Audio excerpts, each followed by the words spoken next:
It's game five, for fans, there's probably a lot of excitement, but I think there's got to be some internal too, right? Oh yeah, I mean these are the days you live for as an athlete.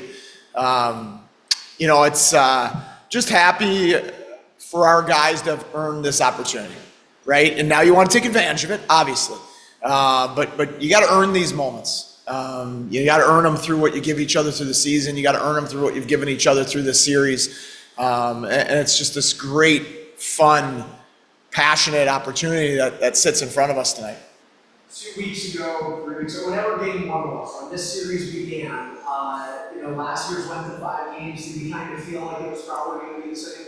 Well, you knew it was going to be a chore to win this series. I mean, they're a really good team. They're hard to play against. They have talented players. They're a big physical team. So you knew it was going to be a battle. You can never predict how it's going to go, but I would say I'm not surprised that we're sitting here preparing for Game 5. You said at times earlier in the year that a team needs to grow throughout the season. They don't stop at any point. I imagine the playoffs are an exception. Coming off Game 4, what did your team, or how did your team grow, especially with a victory like that? Well, I think that Game 4 probably was our best game of the series. Game 1 was pretty good as well. But I thought we did better things offensively in Game 4 than we had at certain points of the series. And you just got to keep getting better. That's the key. There's individually and collectively, you have to have the will to show up the next morning and look your mistakes in the mirror and on video and correct them and acknowledge things that you can do better and improve those areas. Teams and players that are willing to do that through the season and through the playoffs, they can have a chance to keep growing, and that's our goal as well. Who stood out as drivers of your team?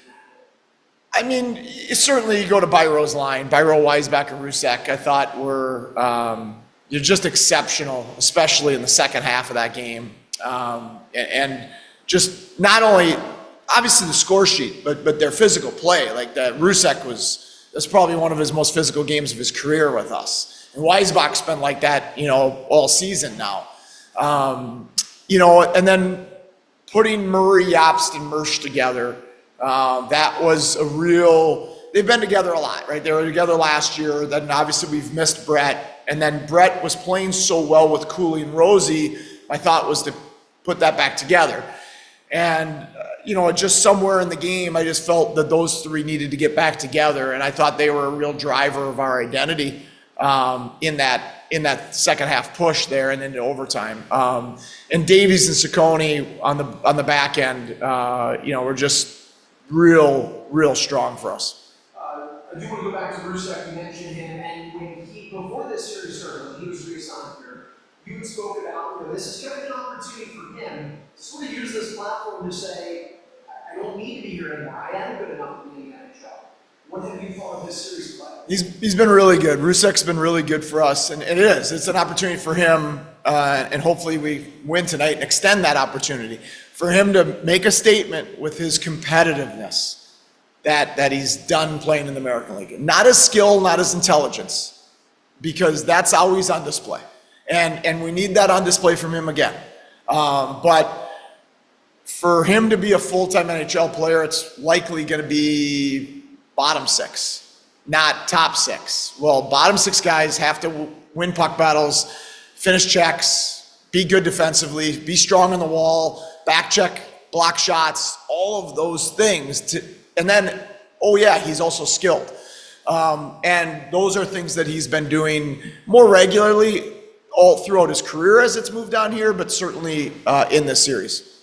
We talked with Devin Levi earlier, and one of the things that he said is, you kind of can't approach, at least from his perspective, he's not approaching Game 5 different than he would approach practice or Game 61 of the regular season. Is that a unified message to where, we obviously all know it's do or die, media is going to talk that up, but for you guys, it just is kind of status quo? Yes, our process this week has been the exact same as it's always been. Practices might have been shorter just because it's this time of year, but our practices were similar in nature and theme to how we practice. Our meetings, same. You know, I think what you do sometimes as a coach in big games, you can, if you change stuff, you do stuff differently, it can show the guys that maybe we're not prepared or the coach doesn't believe, and so we have to do something different. You know, we believe in what we do, our guys believe in what we do, and we're just going to try to prepare to do it at our best tonight. And I think what a coach can do in these moments, the best thing a coach can do in these moments is give the guys clarity and freedom of thought. Clear their minds, make sure they're very clear on how we need to play, how we want to play, so they can just go out there and attack this game and not have thoughts running through their head. You talk about what a coach can do at this time. Some of the guys are still kind of maybe in a bit of shock from your message and the fact that it pretty much took place verbatim on the ice, going from the second to the third to game four. You sort of called your shot and said we're going to win this game. Well, I didn't call my shot. It's about the team. It's not me. What I said in between the second and the third period is what they've earned from me through the course of the season. It's as simple as that. And if they hadn't earned that belief and trust from me through how they treat each other, not just their play on the ice. Their play on the ice and how much we've grown through the season is obviously been on display. But how they practice. I mean, I think I've only had to stop 2 practices this year to give it to them. How they treat each other, how they treat our staff, how they treat our support staff, the way they operate around here. We have great human beings in that locker room that care about each other. And so for me, that what I said in between the second and third was simply reminding them of the belief that they've earned from me this year. Is this Amherst team the best team you've been with since coming here? I guess I never look at that way. Yeah, I just I don't compare teams. You know, I think that comparison of players or teams can steal some of the joy from things. And I don't think that's fair to current players or past teams to have even think about those things. So I just stay in the moment. I know I love coaching this group. They've earned that from me. I love them, and I just want to have the opportunity to keep coaching them. Would it be fair to compare an individual player from maybe their rookie season where they are now? There's a lot of guys that are on this team that have grown up with you as their coach here and have really evolved as both people and players. What's the question? Would it be fair to evaluate their group? You talk about not wanting to compare. I don't want to compare players to other players. I looking at their growth individually, yeah.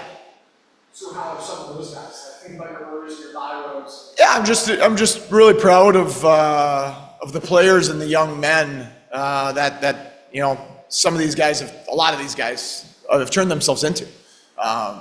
You know, Byro and Murray, and Rusek, guys like that, Weisbach, you know, they weren't thought of as drivers and leaders and you know, guys that lead the way and wear letters and our future NHL players. They're all guys that were later round picks or free agents. You know, and just how important they are to this group, how competitively they play. It's been fun to watch their growth. Do you anticipate any lineup changes? It's a good question. No, probably not. 6 meters over. Yeah. The signing game, huge crowd, gotta be some opening game jitters. Do you really need to combat that or just let it play out? I think that, you know, like I mentioned earlier, trying to give the guys clarity. That was my goal all week. Here's what's worked. Here's what we've done well. Here's what we've struggled with and we can correct. To give them clarity of mind. I think when players have clarity of their role, of their situation, of our style of play, of our identity, it allows them to play with a lot of freedom because hesitancy is the killer. You know, you don't want players to play hesitant. The players that are thinking out there are play hesitant. So you want them instinctual, you know, and so that's been my goal all week, try to give them clarity. You know, and then when you have a crowd like this, you just want to do everything you can to pull them into the fight with you as early as possible. There's a lot of ways to do that in hockey. We got to find a way to do that early on. Thanks to you and your staff for getting us here. Good luck.